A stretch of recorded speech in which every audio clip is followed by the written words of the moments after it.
Matapos po ang plane crash sa Masbate noong nakaraang Agosto ay nagpakita ng muli sa publiko ang aide camp ni dating DILG Secretary Jesse Robredo na si June Abrazado. Dumalaw muna siya sa puntod ng dating amo. Nakatutok si Jay Sabale. Jay?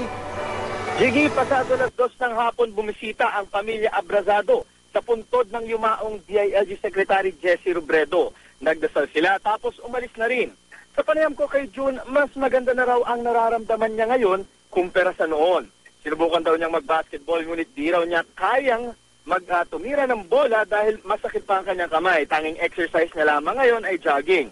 Di pa raw talaga siya pwedeng magbigay ng statement o sino man sa kanilang pamilya dahil tinawagan daw siya ng PNP chief upang humarap sa investigasyon ng kaap sa plane crash sa Masbate. Pasado alas 3 naman ng hapon, nagtungo ang pamilya sa Metropolitan Cathedral.